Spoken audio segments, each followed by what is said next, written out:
Assalamualaikum warahmatullahi wabarakatuh. Alhamdulillahilladzi nawwara quluba awliyaihi bi anwaril wifaq wa rafa'a qadra asfiyaihi fil afaq. Wa sallallahu ala sayyidina Muhammad wa ala alihi wa ashabihi barakatis sabaq. Salatan wa salaman ila yaumil talaq. Amma ba'd. Dewan Hakim yang arif dan bijaksana, serta para pemirsa yang menonton video kami yang insya Allah dirahmati oleh Allah Subhanahu wa Ta'ala. Hidup di dunia sesungguhnya kita hanya menempuh dua waktu, yaitu waktu sholat dan waktu disolatkan. Namun banyak sekali generasi muda saat ini yang lari akan perintah Allah. Jangankan perintah sholat, ibadah lain pun banyak yang mengabaikan. Padahal Al-Quran telah menjelaskan rumus untuk menjadi hamba yang dekat kepadanya, yakni jika kita mengejar akhirat di dunia, maka akhirat akan ikut. Tapi jika kita hanya mengejar dunia, akhirat belum tentu ikut. Hari ini kita masih di atas tanah, mungkin tanah di atas kita. Padahal kematian adalah misteri yang datang tanpa permisi. Maka dari itu, hendaklah kita mengetahui perkara-perkara yang dapat menolong kita di akhirat. Mengingat perkara tersebut, maka tergugahlah hati kami untuk menyampaikan syarah Al-Quran yang berjudul Investasi pahala untuk menuju alam kubur.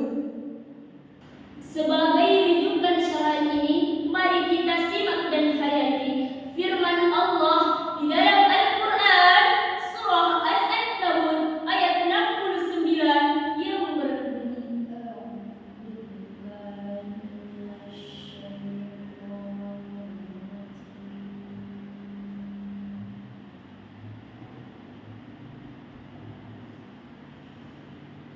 Bismillahirrahmanirrahim.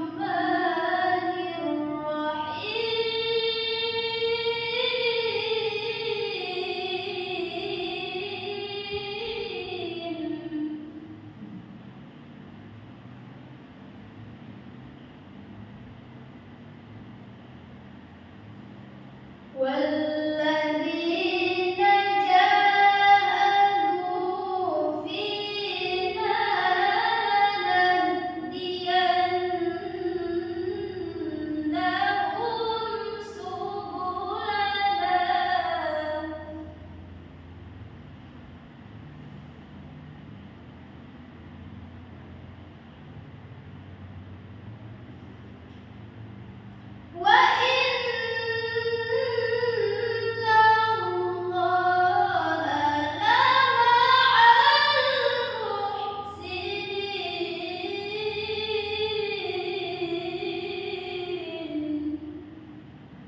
Aku berlindung kepada Allah dari godaan syaitan yang terkutuk. Dengan menyebut asma Allah yang Maha Pengasih lagi Maha Penyayang.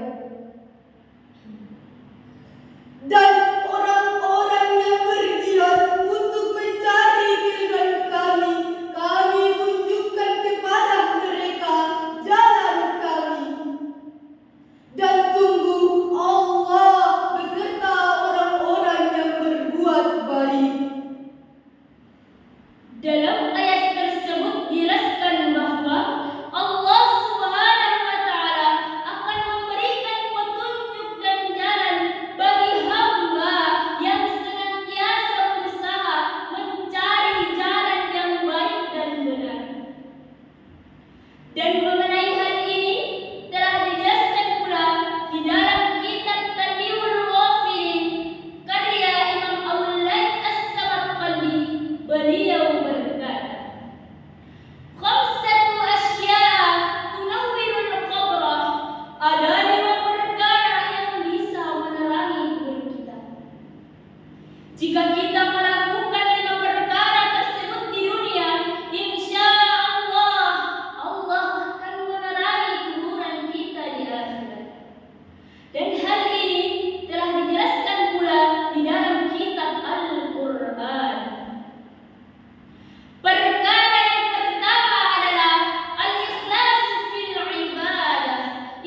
kecuali untuk menyembah Allah dengan mengikhlaskan ketaatan kepadanya semata-mata karena menjalankan agama dan juga agar melaksanakan salat dan menunaikan zakat, dan demikian itulah agama yang lurus.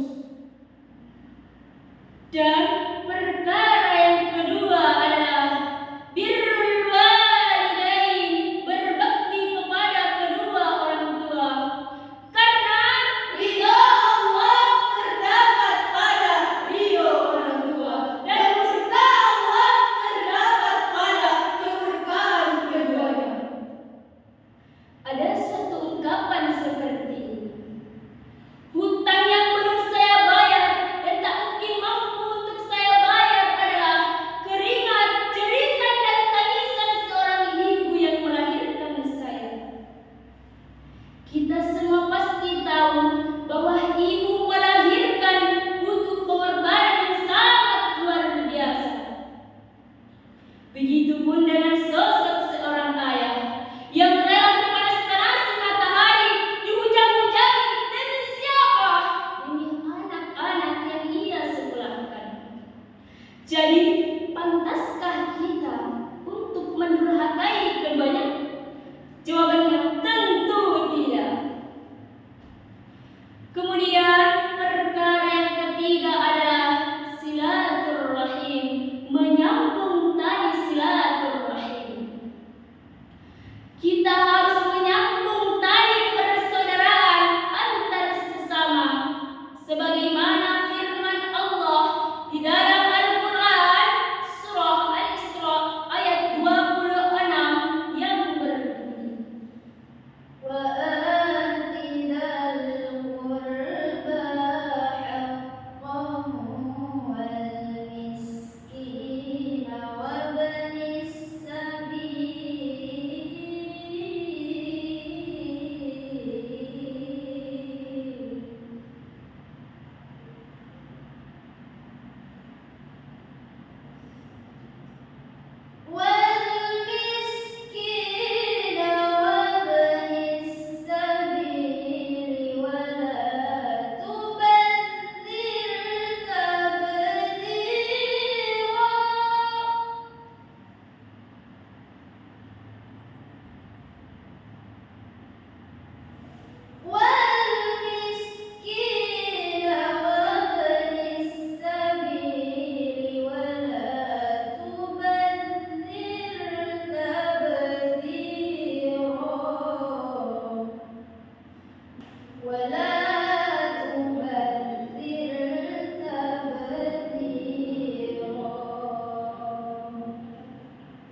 dan berikan nyawanya kepada kerabat dekat, juga kepada orang miskin dan orang dalam perjalanan, dan janganlah kamu menghambur-hamburkan hartamu secara boros.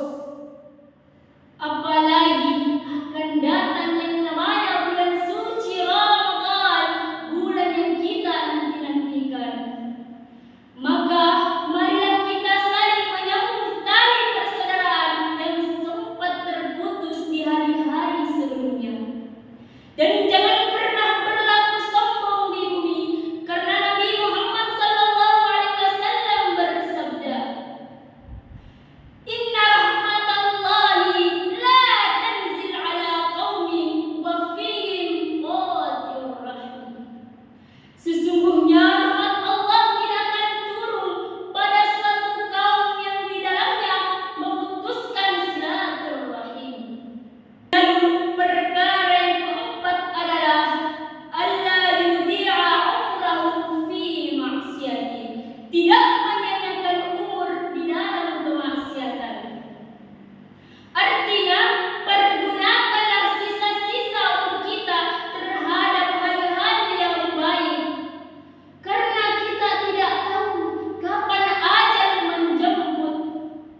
Dan perkara yang terakhir adalah Allah yatba'a hawa, tidak mengikuti hawa nafsu.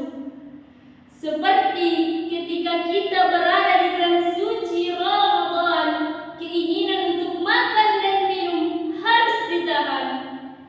Meskipun banyak godaan-godaan di luar sana, kita harus berakal untuk menahannya, karena jangan sampai gara-gara nafsu puasa kita jadi tidak sah. Dewan Hakim yang arif dan bijaksana. Dari uraian ini dapatlah kita simpulkan bahwa hidup